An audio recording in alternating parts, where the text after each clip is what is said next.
Puedes trabajar de eso, Ernesto, te sale bien la voz. Bueno, buen día a todos. Bienvenidos a los que se suman virtualmente, a los que lo escucharán después por YouTube.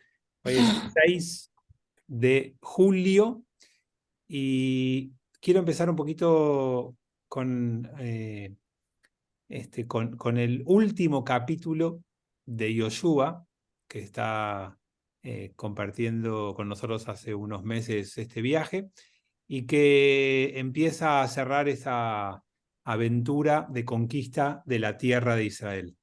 Yoshua fue quien introdujo al grupo de esclavos que transitó el desierto, los transformó en guerreros y los hizo asentar en la tierra, repartió la tierra y estableció cada una de las jurisdicciones de cada una de las tribus. A eso nos abocamos en las últimas lecturas y vamos a ver cómo empieza a cerrar su vida como líder del pueblo de Israel. Yoshua convocó a todas las tribus de Israel en Shechem y llamó a los ancianos de Israel y a sus príncipes, a sus jueces, a sus oficiales, y presentáronse delante de Dios.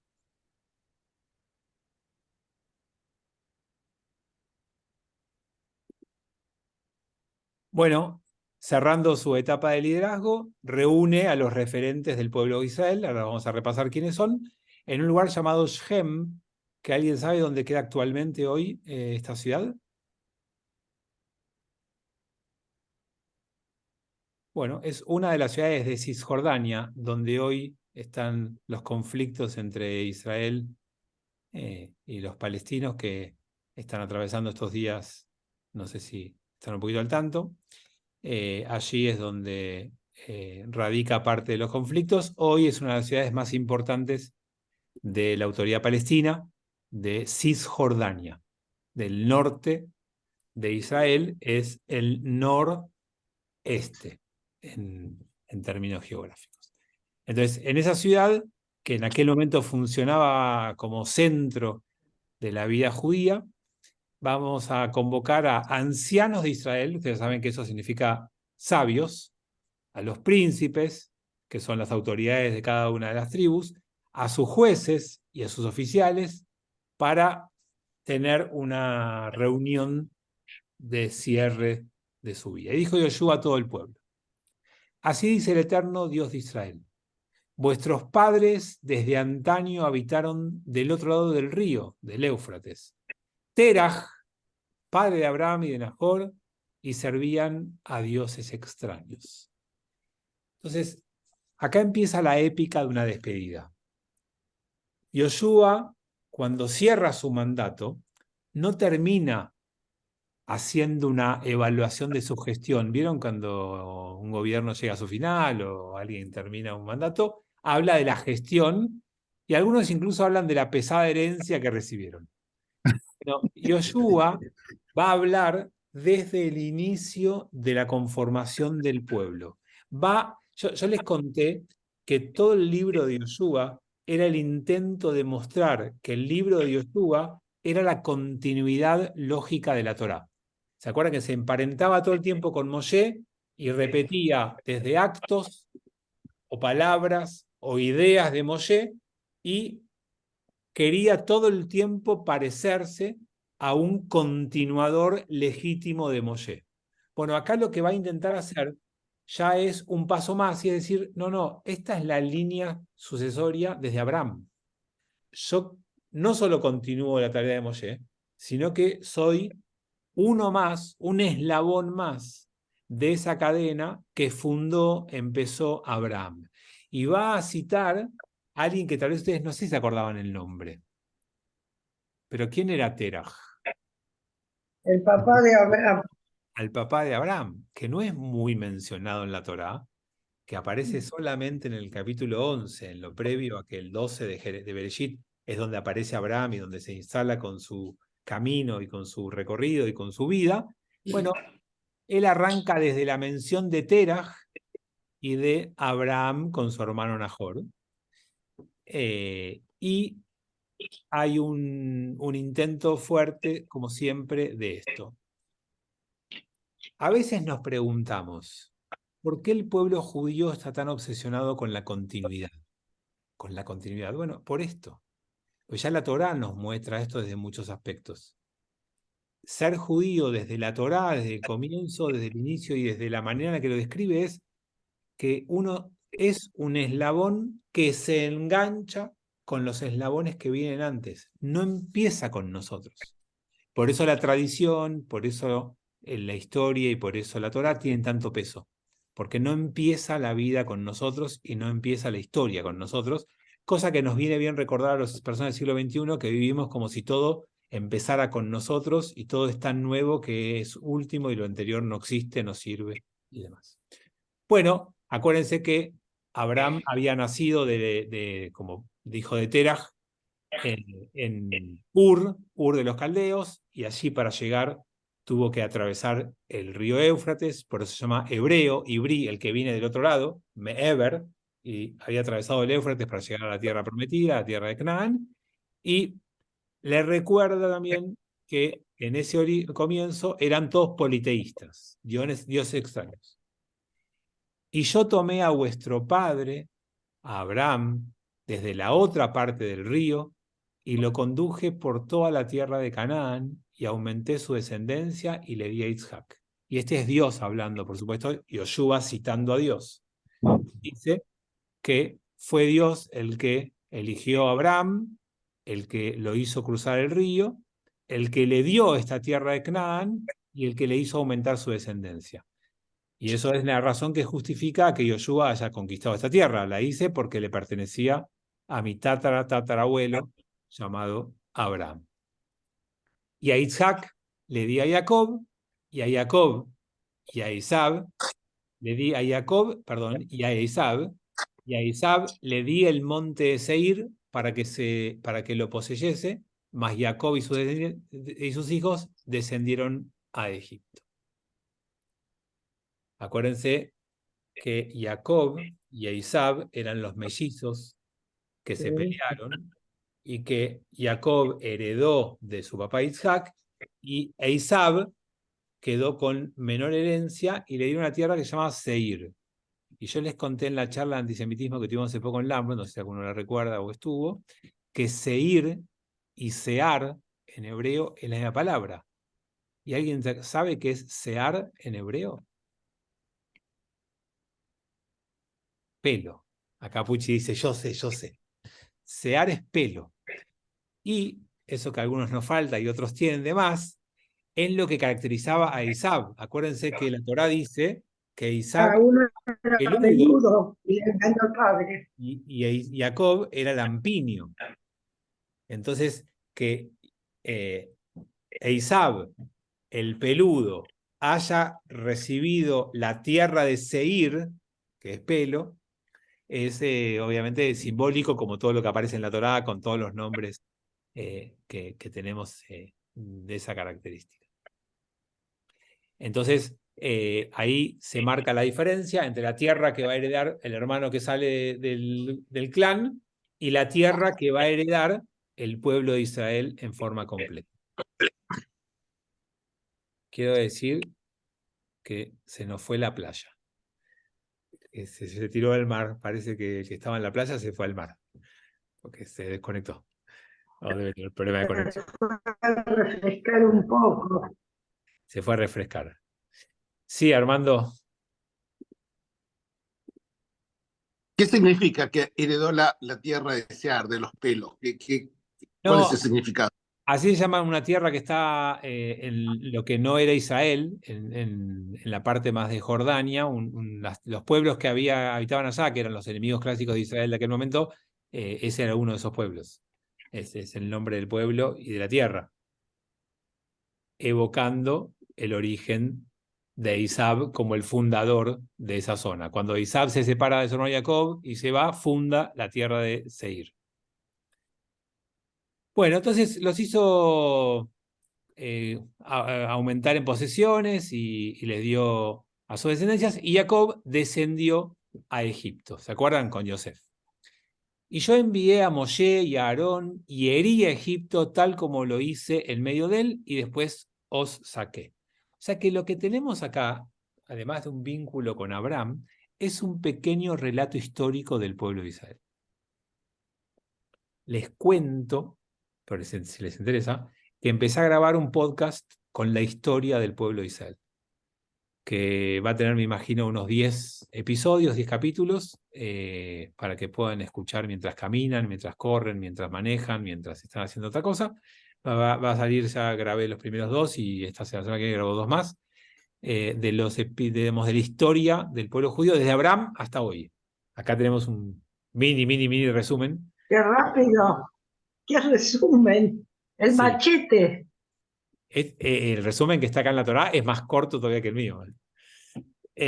Así que acá llegan rápidamente a Egipto, después los saca, y los saca obviamente con los enviados que mismo Dios manda, que son Moshe y Aarón, y el Egipto los puede sacar, y saqué a vuestros padres de Egipto y llegaron al mar, y los egipcios salieron tras vuestros padres con carros, caballerías hasta el Mar Rojo, y clamaron al Eterno, y él puso tinieblas entre vosotros y los egipcios, y trajo el mar sobre ellos, y los cubrió, y vuestros ojos vieron lo que hice en Egipto, y morasteis en el desierto muchos días. Entonces yo les pregunto, ahí Andrés se tiró al mar, se dio un chapuzón y volvió. Ya lo tenemos de vuelta. Que no, se ha cortado la comunicación, no sé qué ha pasado. No sé Sí, qué ha bueno, pasado. es lógico que estás en un lugar, en la calle, en un lugar público. Sí, no sé, habrá habido me he conectado con el móvil en vez de con la tablet, que es la que se me ha cortado. Disculpa. No, por favor. La pregunta es, ¿por qué cuenta todo esto?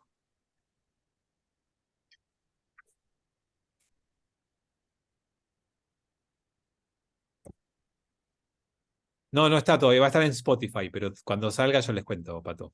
Cuando va a estar en Spotify. Yoshua asume el mando jovencito.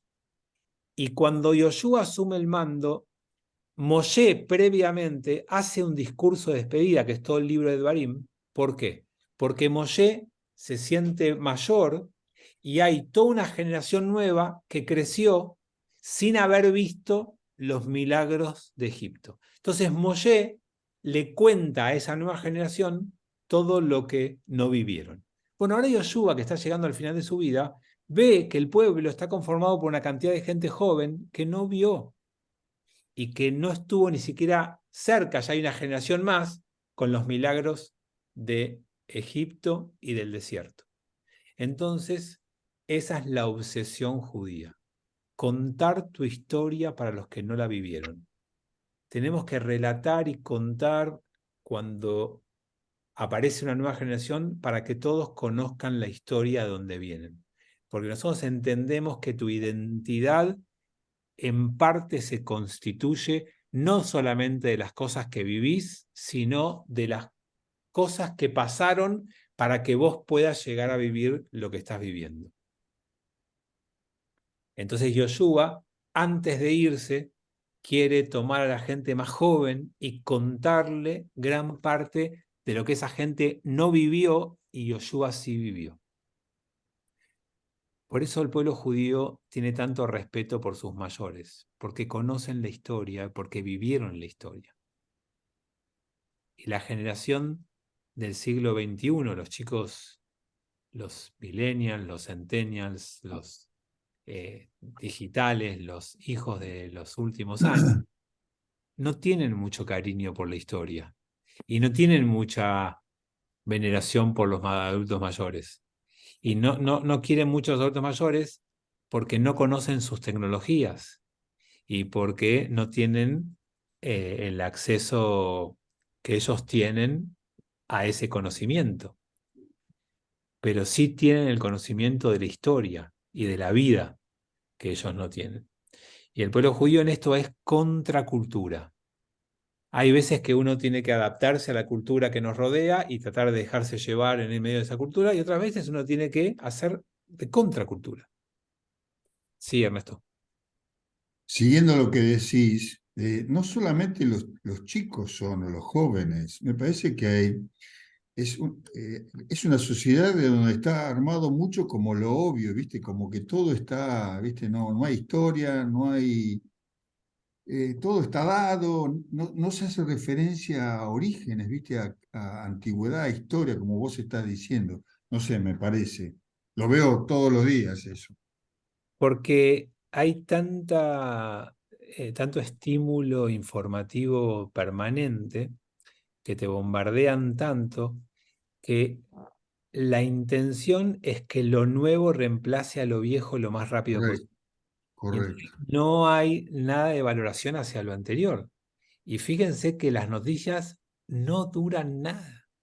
Sí, Uno lee algo y dice, uy, esto va a ser tremendo, esto va a ser una noticia, y a los 2 días ya no existe pasó. más. No Sí. existe más y ya fue reemplazada por nuevas. Quieren Hay, educarnos. Yo pienso que lo que quieren es educarnos. Ellos quieren educarnos y no quieren que un padre eduque a un hijo. Desde los gobiernos quieren ellos imponernos una educación. Y lo bueno de la tradición es que un padre pasa a un hijo todo lo que él ha aprendido, toda su historia. Yo creo que es yo admiro al pueblo de Israel, por eso, simplemente porque ha sabido transmitir su tradición. sí, yo Perdona, solo un comentario de lo que dijiste, y lo que digo es como mi manera de pensar, no tienen por qué estar de acuerdo. Pero a mí no me gusta pensar en los gobiernos, porque yo creo que el mundo en el que nosotros vivimos es tan multifacético y con tanta tecnología y todos se transforman muy fácilmente y con pocos recursos en una voz en este mundo, que no hay una mente que planifique estas cosas. Yo creo que es la cultura de época que surge de múltiples factores y no hay los gobiernos dueños de la comunicación que nos quieren imponer esto, sino que es la tecnología que se desarrolló y la cultura de época lo que hacen proliferar estos tipos de comportamientos y de propuestas. Y por eso entiendo que algunos, especialmente entiendo desde lo espiritual y de lo religioso, tenemos que tener una voz disidente. Y no pasa nada que la voz de la cultura mayoritaria sea otra. Y en esto hay que ser un poco disidente y decir, ¿sabes qué? Hay que hacer espacio a la historia, a lo que los abuelos hicieron, a lo que los abuelos de los abuelos hicieron. Hay que seguir teniendo espacios donde contamos que somos quienes somos porque venimos de donde venimos y que la vida no empezó conmigo y que yo no soy. Yo 10 años di curso de historia seguido en Lambert. Yo soy rabino, no soy historiador, pero a mí me parece que la historia es fundamental, es central, que uno tiene que conocer la historia porque somos nosotros. Y cuando estudiamos Torah, yo algo que les muestro mucho es que algunas cosas que aparecen en la Torah nos conformaron identitariamente y somos quienes somos porque estudiamos durante muchas generaciones ese libro. Y a mí me encanta conocer de dónde vengo y por qué soy como soy teniendo esa cultura dentro de la formación en la que recibí. Pero también soy un poco hijo de esta época como todos ustedes y también recibo permanentemente estímulos, tecnología e información y mensajes que me van llegando. Sí, el gobierno intenta dejar sus mensajes, pero también hay un montón de otros mensajes que uno recibe porque acá proliferan. Digamos, vivimos una época donde casi sin recursos económicos podés ser una voz mundial. Antes había tanta necesidad de poner tanta plata para transformarte en alguien que decía algo que el resto escuchaba, que era limitado para muy pocos. Y ahí sí, los gobiernos tenían un poder de comunicación abrumador. ¿Por qué? Porque tenías que tener un canal de televisión, tenías que tener una imprenta, tenías que tener un diario. Hoy, no, es tan barato. Después tienes que tener la inteligencia, carisma, habilidad para que te escuchen, pero no tiene costo. Hoy cualquiera puede tener una voz en el mundo. Sí, Armando. ¿Será por eso que hay tantos ortodoxos como una forma de contracorriente contra con la modernidad? Sí y no. Sí, en el sentido de que para mí los ortodoxos son una contracorriente a esta cultura, y parte de su éxito es plantar esa bandera. Nosotros no queremos dejarnos arrasar por esta cultura imperante de este mundo, pero no con lo que hablábamos antes, sino con otras cosas. La contracultura de ellos es volver a ciertos valores de vida anteriores, no cambiar, no adaptarse, no incorporar alguna de las prácticas de la modernidad, como otras vestimentas, como otra apertura mental, como otro intercambio, con otra porosidad con el afuera, con otra llegada al mundo no judío. Ellos tienen un discurso que sí, 100% es contracultura, pero haciendo énfasis en otros valores, no en los que nosotros hacíamos recién énfasis. Pero claramente es una contracultura, y sí, yo creo que parte del éxito que tienen, Armando, coincido con vos, es que son contracultura y hay gente que no está contenta con el mundo que vive. Pero una pregunta, ¿ellos de alguna manera están tratando de frenar el tiempo? Eso es una acción imposible. Lo que está tratando de frenar son No, algunos desde la cambios fantasía. culturales. Sí, pero Sí, son pero lo que, desde la fantasía. lo que ¿Cómo? lo que intentan frenar son cambios culturales, cambios de época. Eso sí quieren frenarlo. Y uno, desde la mirada de uno, dice, quieren seguir viviendo en el siglo XIX. Es una expresión que uno puede hacer. Técnicamente no existe ni esa fantasía ni esa acción. No, Nosotros pero lo resumimos diciendo, no quieren que pase el tiempo o quieren vivir en el siglo XIX. Pero lo que ellos quieren es que los valores culturales que caracterizaron a la vida de ellos en el siglo XIX no cambien. ¿Se entiende? No es que tienen la ilusión de querer frenar el tiempo. Lo que ellos quieren es que sigan vigentes los mismos valores con los que vivieron hasta el siglo XIX. Y yo soy de los que cree que el desafío de vida es tratar de incorporar algunos de los cambios que entiendo son positivos para nuestra vida y porque valen la pena, y ser contracultura solamente en los que no. Y ellos engloban en los que no la mayoría. Y solamente toman muy pocos cambios, casi ninguno. O solo los que les conviene, en ese sentido. Bueno, entonces se emparenta con toda la historia del pueblo y se la transmite a la generación que no la vivió. Y los traje a la tierra de los Emorí, que habitaban de la otra parte del Jordán, los cuales pelearon contra vosotros, mas yo los entregué en vuestra mano y poseíste su tierra y los destruí de delante de vosotros. Y en el relato, como si nada hubiera cambiado, ahora este 8, el versículo 8, es su vida, pero habló de todo con el mismo tono, de lo que hizo Abraham, de lo que hizo Isaac, de lo que hizo Jacob, de lo que hizo Moshe, todo igual, y ahora le tocó a él, y sin haber hecho ningún cambio, cuenta lo mismo, pero lo que vivió Yoshua en primera persona. ¿Por qué lo tiene que contar? Porque le habla a la generación que nació después de la guerra y que no vivió esa guerra. Y levantóse Balac, hijo de Zippor, rey de Moab, y peleó contra Israel y envió a llamar a Bilam, hijo de Beor, para que os maldiga. Lo leímos hace un par de semanas en la Torá, ¿recuerdan? La historia de la parasha de Balac. Mas yo no quise escuchar a Bilam bendecir, os bendijo y os libré de sus manos. Y cruzasteis el Jardín, viniste a Jericó, y los moradores de Jericó pelearon contra vosotros, el Emorí, el Prisí, el Cananí, el Gití, el Gibosí, el Gibí, el Ibusí, los entregué en vuestras manos. Estas son las guerras que recién les contaba. Y envié los tábanos delante de vosotros, que arrojaron de delante de vosotros a los 2 reyes de los Emorí, no con tu espada ni con tu arco. O sea, no solamente lograste tu cometido porque peleaste valientemente, sino que hubo milagros de Dios. Dios fue parte de esa conquista, no lo hiciste solo. Y os di la tierra para lo cual no habéis trabajado, y ciudades que no habéis edificado, en las cuales moráis, viñas y olivares que no plantasteis, pero de los cuales coméis. Es central en la Torá y en la idea judía que tus éxitos nunca son tuyos solos. Si vos lograste esa conquista, vos no trabajaste el 100%. Hubo gente que lo hizo antes que vos, o vos recibiste ciertas cosas que te ayudaron a lograr tu cometido. La Torá permanentemente nos recuerda que nosotros no somos los únicos dueños de nuestros éxitos. En esto también es contracultura. Acuérdense que hoy están creciendo los jóvenes que cuando eran chicos había que felicitarlos por todo.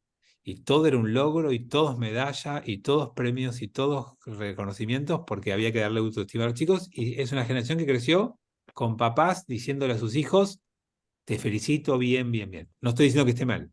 Acuérdense, no sé ustedes, pero mis papás crecieron sin que nadie les diga, qué lindo lo que hiciste, qué bueno lo que hiciste, te felicito. Nada, era mano dura, exigencia, y había un merecedor del premio. Yo y mis hijas, ni que hablar, ya crecieron mis hijas en una cultura donde todos estuvieron muy bien, donde todos son excelentes, donde todos estuvieron geniales, donde todos son merecedores de todos los premios. Nada, es un cambio de cultura, no estoy diciendo ni que una sea mejor que la otra, es más, creo que la de ahora es mejor que la anterior, pero no importa. Hay un cambio muy fuerte en eso. Entonces la Torá viene y te dice, espera, es verdad, vos tuviste algo del mérito, pero no todo. La gran parte vino porque tenés brajá, porque tenés bendición, porque Dios te ayudó, porque tus papás antes que vos te ayudaron, porque tus abuelos antes que vos te ayudaron. Cuando le dice al joven, vos estás comiendo de un viñedo que no plantaste, lo plantó tu papá o lo plantó tu abuelo y vos estás disfrutando de eso. Entonces no te duermas en los laureles de un premio que no te corresponde enteramente a vos. Es un mensaje clásico de la Torá y del pueblo judío. Nunca te atribuyas 100% el éxito de algo que hiciste. Empezá diciendo, a ver, yo para haber ganado esto, ¿quién me ayudó? ¿Qué verajá tuve? ¿Qué bendición? ¿Qué suerte? ¿Qué me impulsó a lograrlo, además de mi propio deseo o mi propio sacrificio? Es un mensaje que para mí es muy bueno en el sentido de que cada uno de nosotros se debería, cada vez que tenemos éxito, se debería pensar, bueno, ¿y ahora qué devuelvo de esto? Ese es el objetivo final de este mensaje. No que no te sientas bien con tu logro, sino que, ok, yo logré esto, y ahora, ¿con quién lo comparto? ¿A quién le devuelvo una parte de lo que yo recibí? Si crees que todo el éxito es tuyo, que todo el mérito es tuyo, que todo te lo ganaste vos, te vas a volver una persona absolutamente encerrada en vos mismo, totalmente avaro. En cambio, el deseo del judaísmo es que te transformes en una persona generosa. Y que entonces, cuando resultes ganador, cuando llegues a alcanzar algo, digas, bueno, ¿y ahora qué parte de esta tengo que compartir? Ahora pues, temed al Eterno y servidle con integridad y en verdad, y quitad del medio vuestro los dioses a los cuales sirvieron vuestros padres del otro lado del río Éufrates y en Egipto, y servid al Eterno. Entonces, fíjense qué interesante, ¿no? Ahora que están bien, ya no hay más guerra, ya heredaron, ya tienen, ahora me da miedo que abandonen a Dios. Entonces, ahora hay que reforzar ese vínculo con ese Dios y servirlo con integridad, con verdad, y hay que quitar estos falsos dioses que tienen. ¿De dónde los trajeron? Eran los que servían los padres de Abraham, porque dice de otro lado del río, cuando antes de que yo los trajera, pero también los que tuvieron en Egipto, que también los vivieron y los trajeron. Entonces, la Torá siempre va a intentar que no te contaminen las creencias que hubieron antes o que hay alrededor tuyo. Y yo creo que eso es súper vigente y actual, ¿no? Vivimos en países donde a veces la cultura que nos rodea nos invita a hacer cosas que la Torá condena. Y la cultura imperante a veces dice, bueno, pero no es tan grave. Bueno, cruzar el semáforo en rojo no es tan grave. Bueno, si encuentro un atajo para no llegar para no hacer todo el recorrido, aunque no sea muy callar, no pasa nada. Vamos, hay cultura que nos rodea o que tienen antes de que nosotros lleguemos, que no es recomendable desde el punto de vista de lo que la Torá nos propone. Por eso refuerza permanentemente esta idea de no dejarte llevar por esa cultura. Y si no os place servir al Eterno, escogeos hoy a quién serviréis. Si a los dioses a quienes sirvieron vuestros padres cuando estuvieron del otro lado del río, o a los dioses del Emorí en cuya tierra habitáis, mas yo y mi casa serviremos al Eterno. Y ahí te dijo Armando, entonces Yoshua, acá dice la gente, a ver, ¿querés ser otro Dios? Decilo. ¿Querés cambiarte de bando? ¿Querés ser de otro pueblo?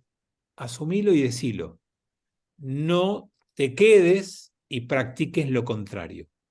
Lo que le está pidiendo a la gente acá es que la gente sea coherente, íntegra y viva con lo que dice.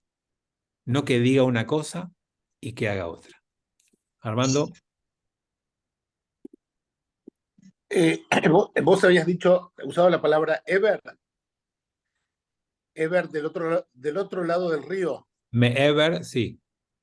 Meber, porque habías dicho en una oportunidad que Dios le había dicho a Abraham que siempre el pueblo judío iba a estar del otro lado del río, en la cultura, en la historia mundial, o en la historia futura.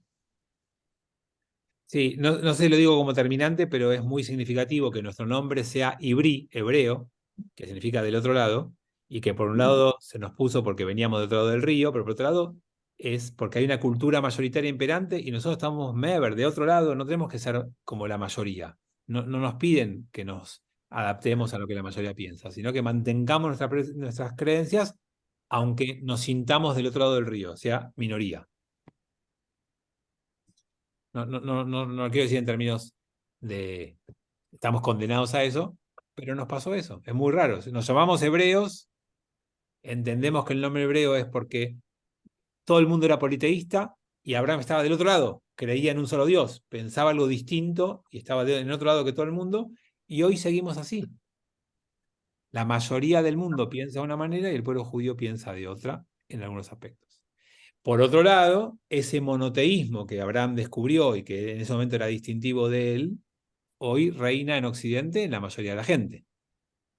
Bueno, hoy el mundo occidental es básicamente descendiente de la fe de Abraham. Si sumamos a cristianos, católicos, musulmanes, que todos se emparentan con esa descendencia. Por supuesto, hablamos Protestantes. de Occidente, ¿no? ¿Sí? No escuché algo. Protestantes. Sí, dentro de los que llamo Los cristianos, cristianos. los cristianos se incluye a los protestantes. Bien, entonces el pueblo respondió y dijo, fuera de nosotros semejante cosa que dejemos de servir al Eterno para servir a otros dioses. ¿Qué está haciendo Yoshua acá? Está haciendo un nuevo pacto con su pueblo. Parece que después de cada acontecimiento importante hay un pacto. Cuando Moshe los sacó de Egipto y subió a entregar a Torá, hubo un pacto. Cuando Moshe los reunió al final, hace a que la gente vuelva a asumir un pacto, un compromiso. Es como una invitación para que cada uno, de alguna forma, haga esto con su propia vida familiar. Cada tanto repactás si siguen siendo parte de tu familia o no. Porque ser familia no es solamente llevar el apellido o venir a comer a la noche de Pesaj. Uno pretende que ciertos valores sean continuados y que pertenecer a una familia sea defender y vivir en esos valores. Bueno, cada tanto hay que repactarlos. Yo no estoy proponiendo que le hagamos el bris de vuelta a nuestros hijos, ¿eh? No creo que haya que cortarle de vuelta nada. Pero sí, cada tanto uno tiene que darse cuenta si estamos en sintonía con los valores que sostiene esta familia o hay que volver a reunirse, charlar y repactar y recordar y volver a poner sobre la mesa esos valores. Eso es lo que surge de la vida de nuestro pueblo en la Torá, de cada tanto volver a poner sobre la mesa los valores y volver a adherir a ellos. Porque el Eterno nuestro Dios, Él es el que nos sacó a nosotros y a nuestros padres de la tierra de Egipto, de la casa de servidumbre, el cual ha hecho estas grandes señales delante de nuestros ojos, y nos ha guardado por todo el camino por donde hemos andado y de todos los pueblos por entre los cuales pasamos. ¿Sí? Hay una lealtad a este Dios que se portó bien con nosotros y que nosotros, la manera de devolvérselo es siendo leales a ese pacto. Y el Eterno echó delante de nosotros a todos los pueblos y al Emorí que habitaban la tierra. También nosotros serviremos al Eterno porque Él es nuestro Dios. Entonces Yoshua dijo al pueblo: no podréis servir al Eterno porque Él es un Dios sagrado y Dios celoso es, no tolerará vuestras rebeliones y vuestros pecados. Si dejareis al Eterno y si veréis a dioses ajenos, Él se volverá y os hará el mal y os consumirá después del bien que os ha hecho. Y acuérdense que siempre la invitación no es amorosa, es con consecuencias difíciles si no cumplís. Por eso es un pacto, no te lo imponen. Los dioses antiguos imponían, no te quedaba alternativa. Acá te invitan. Ahora, si aceptás, ya no es más optativo. Si aceptás, asumís un pacto y tenés un compromiso y tenés que sostener y mantener ese compromiso. Esto es, para mí, paralelo a algo que en Lamport hacemos mucho, que se llama ser voluntario. Acá en las pantallas tenemos algunos que trabajan de voluntarios. Cuando vos decidís ser voluntario, vos asumís algo que es optativo, no es obligatorio. Nadie está obligado a hacerlo. Entonces vos me venís y decís: Fabi, me gustaría ser voluntario. Yo te digo: mirá, justo hay una persona mayor que necesita que le llevemos unos remedios. ¿Vos podés? Sí, yo puedo mañana a las 10 de la mañana, puedo ir a ser de voluntario y llevar los remedios. Qué bueno, gracias. Te doy la mano. Una vez que te doy la mano, ya no es, bueno, si mañana me levanto con ganas, soy voluntario. Fue voluntario ofrecerte a ser voluntario y tomar una tarea, pero cuando aceptaste la tarea, ya es una responsabilidad. Ya deja de ser voluntario. Entonces el pacto que la Torá te propone como judío es exactamente igual. Te dice: ¿sabes qué? ¿Querés ser judío? Bienvenido. ¿Tenés ganas de serlo? Hagamos un pacto y sé parte. ¿Querés? Sí, quiero. Listo, dijiste sí quiero y empieza la responsabilidad. Ya no es más optativo. Y esto es central, veníamos hablando de la contracultura, en el siglo XXI. Ustedes saben que las parejas que se quieren casar hoy querrían decir, y algunas lo proponen de verdad: no me caso para toda la vida. Leí hace poco justo un rabino que contaba que tuvo una entrevista con una pareja que les pidió la pareja, por favor, que cuando los case diga: los declaro marido y mujer hasta tanto ustedes sigan eligiéndose todos los días como marido y mujer. Querían que el rabino termine la ceremonia con una frase de ese tipo. No es están casados o se casaron, sino van a estar casados mientras cada uno se elija al otro todos los días. Y el rabino no aceptó. Le dijo: no los caso. Si tengo que decir eso, no los voy a casar. Y explicaba por qué, ¿no? Porque cuando vos asumís un compromiso, el momento de tomar la decisión, vos te comprometés a algo que va mucho más allá del día a día. ¿Por qué? Porque el día a día es difícil. Si yo digo: me comprometo a no comer con sal porque el médico me dijo, cuando estoy frente al médico y después de unos exámenes complicados y cuando me dio mal y estuve internado y salí, le digo: sí, sí, no como más sal, no como más sal. Pasaron 3 semanas y me sirven una porción de papas fritas y hay una sal al lado. Y bueno, pero ya estoy un poco mejor, ya me siento bien. Son unas poquitas papitas, no me van a caer tan mal, no pasa nada. Después Entonces, la vida tiene eso. Para que no nos dejemos tentar o para que no nos equivoquemos o para que no nos alejemos frente a cada tentación que aparezca, tenemos que entender que la propuesta de vida judía es voluntaria el inicio. Pero una vez que te iniciaste, asumiste un compromiso y es obligatorio. Y no hacerlo trae consecuencias porque vos te comprometiste. Y vivimos una época que le escapa a los compromisos. En eso seamos contracultura. están buenos los compromisos. Está buenísimo. Cuando yo me comprometo con vos y no te fallo y te cumplo, ¿está bueno o no? O está buenísimo que yo haga lo que quiera y te diga, bueno, sorry, mala mía, perdón.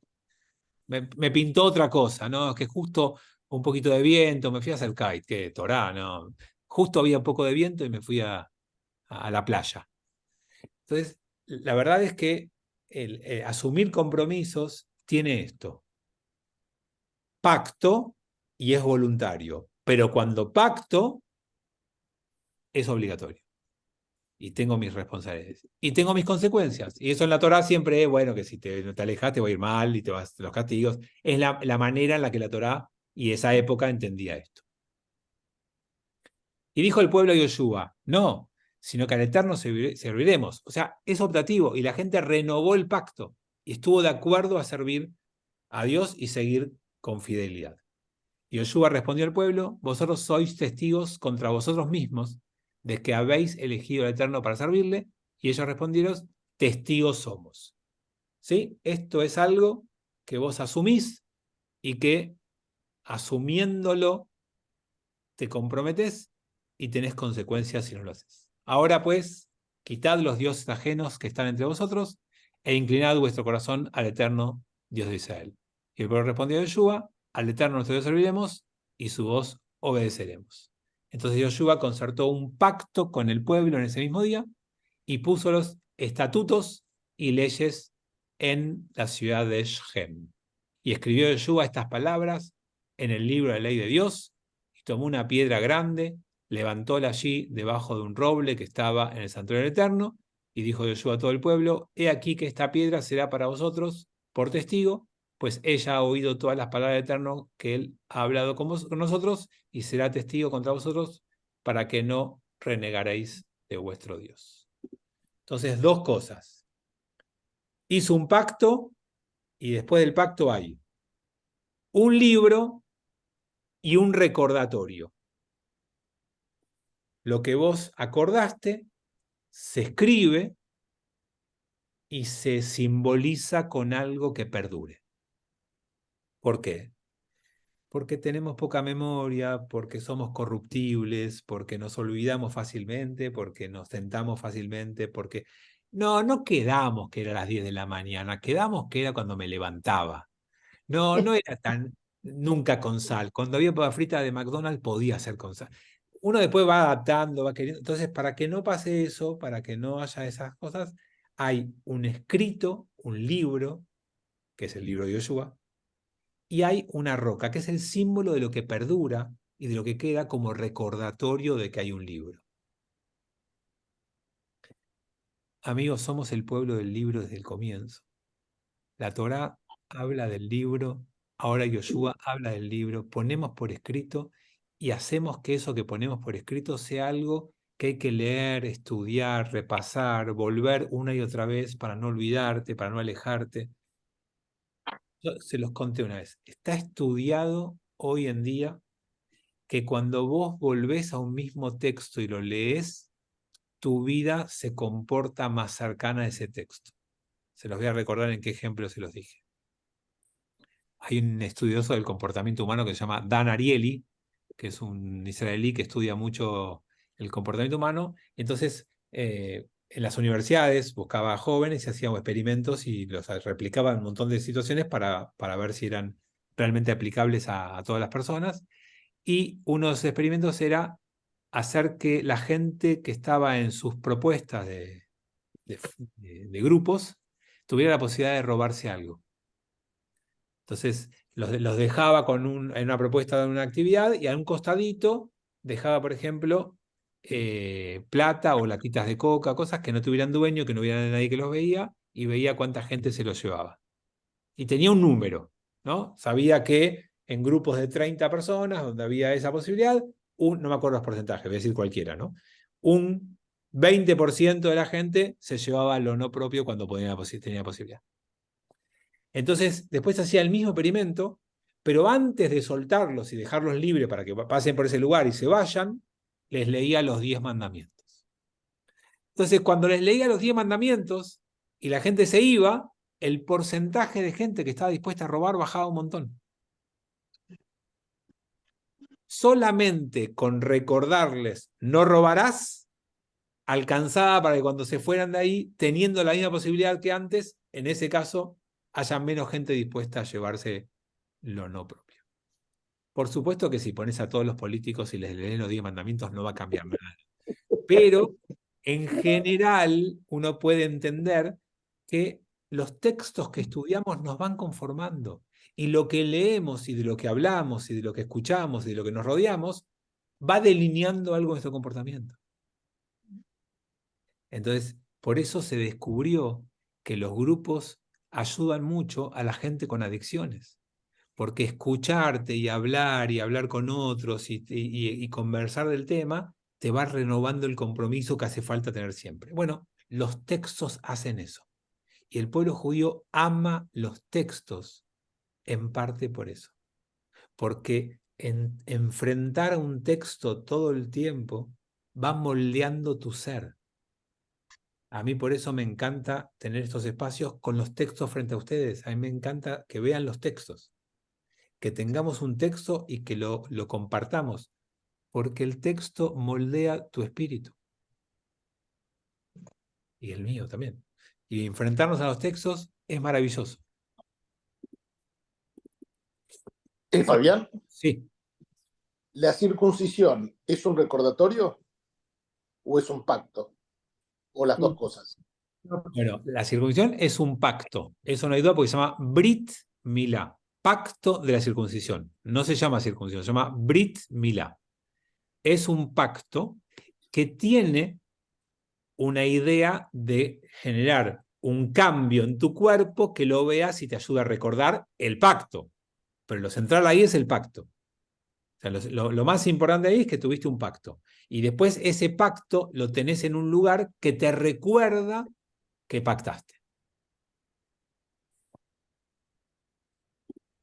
Bueno, acá tenemos la roca como recordatorio y el libro como contenedor del pacto. Y envió Yoshua al pueblo cada cual a su heredad, y después de estas cosas murió Yoshua, hijo de Nun, siervo del Eterno, a la edad de 110 años. Acuérdense que Moshe vivió 120, y enterráronlo en el borde de su posesión, en Timnat Serach, que está en el monte de Efraim, al norte del monte de Gaash, y sirvió Israel al Eterno todos los días de Yoshua y todos los días de los ancianos que vivieron después de Yoshua, que sabían todas las obras del Eterno que habían hecho por Israel. Esto se parece mucho al final de la vida de Moshe. Acuérdense que el último libro de la Torá, Deuteronomio, el último capítulo, cuentan la muerte y cuentan cómo siguió algo después de la muerte. O sea, claramente alguien después de Yoshua tuvo que venir a escribir esta parte. Y enterraron en Shem los huesos de Yosef que los hijos de Israel habían traído de Egipto. Y esto le dije a Pato que se lo iba a contestar, que faltaba poco para que lo leamos, que Pato me preguntó. Y enterraron en Shem los huesos de Yosef que los hijos de Israel habían traído de Egipto en la parcela del campo que Jacob compró de los hijos de Hamor, padre de Shem, por 100 quesitas, y fue por heredad para los hijos de Yosef. Y murió Eleazar, hijo de Aarón, y lo enterraron en la colina de Pinjas, su hijo, que le fue dado en el monte de Efraín. Entonces, para redondear esta idea, así como Abraham, Isaac y Jacob fueron enterrados con sus mujeres, menos Rachel, en la porción de tierra que la Torá cuenta que compró Abraham, la Torá cuenta otra porción de tierra que compró Jacob. Cuando se asentó, ¿se acuerdan que violaron a Dina? En ese episodio, allí Jacob también compró una parcela de tierra. Entonces, ahora los huesos de Yosef son enterrados en ese lugar, que son más cercanos al lugar donde se está conformando ahora como capital, sin ese nombre, de Israel. Sí, Ana. El otro día hubo un atentado en la tumba de Yosef, hace 2 o 3 días. Mira, no lo leí.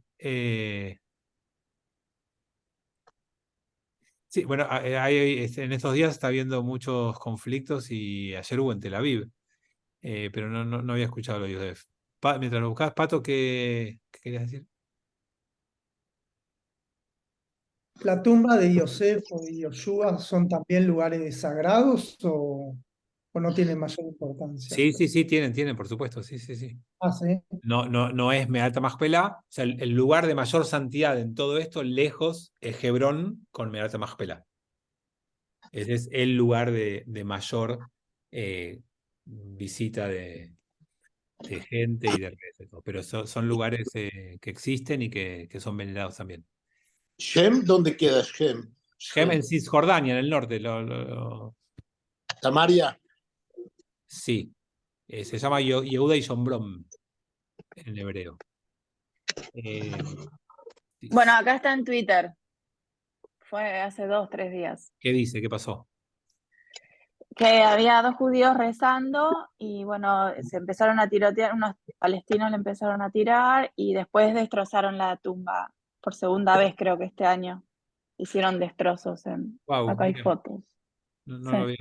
lo había visto en ningún lado. Bueno, genial. Con esto cierra nuestra aventura con Yoshua. Algo me perdí. Ok. Cierra nuestra aventura con un final, que lo pasé por alto pero lo quiero retomar, que es que hay la muerte del líder político y la muerte del líder espiritual puestos en paralelo como los dos poderes que conducen al Estado. Así como estaba Moshe y Aarón, estaba Yoshua y estaba Eleazar. Tenemos la doble conducción. ¿Sí, Pato? El otro día me quedó también, viste que el martes vimos el traspaso de mando, ¿no? O sea, en el pueblo judío el traspaso de mando era por muerte o había un momento en donde se traspasaba el mando antes de la muerte. Sí, no era por muerte. Obviamente más adelante. Era por imposición de manos. O sea, el que pasaba el mando no tenía que morir. El primer modelo se llama imposición de manos, que en hebreo se dice smijá, que es como decís hoy cuando se recibe un rabino. Entonces, Moshe puso sus manos sobre Yoshua y le traspasó el mando. Moshe no murió y Yoshua empieza a tomar ese rol de liderazgo. Cada vez que un rabino se recibe, el pueblo judío dice, va a haber una smijá. Y significa que por lo menos mínimo 3 rabinos tienen que poner sus manos sobre la cabeza de ese nuevo rabino y lo van a erigir como nuevo rabino del pueblo de Israel. Esa es la ceremonia de traspaso de mandos hasta el día de hoy. Empezó con Moshe y Yoshua y siguió hasta el día de hoy. Lo que pasa es que tal vez lo mezclas un poco con el concepto de la monarquía, que sí rigió en Israel y que ya vamos a estudiar, y que el rey reinaba hasta que se moría. Y cuando se moría, asumía a su hijo. Y la Kohanut, que también es hereditaria, pasaba lo mismo. El Kohen Gadol era Kohen Gadol hasta el día de su muerte. Y ahí asumía su hijo mayor como Kohen Gadol. Porque ahí hay algo hereditario, no hay un traspaso de mando. Cuando hay un traspaso de mando es porque alguien que cumplió una función de liderazgo, como era el caso de Moshe y después de Yoshua, cuando se muere, deja un sucesor. Pero nadie me dijo, ¿y a quién dejó Yoshua? Moshe se ocupó de dejar un liderazgo. ¿Y ahora Yoshua? Bueno, eso Eso te iba a me vas a preguntar. Eso vamos a hablar en nuestro próximo encuentro porque cambia el modelo de liderazgo del pueblo judío y empieza uno nuevo que es el de los jueces, Shoftim, que lo vamos a empezar a ver en nuestro próximo encuentro, que será o el jueves que viene o el otro, si es que el horario no me da para volver después de esa isa. Bueno, amigos, gracias. Que tengan buen día. Shabbat Shalom para mañana. Chao. Chao. Nos vemos. Chao. Chau, chau. Chao, gracias. Chao.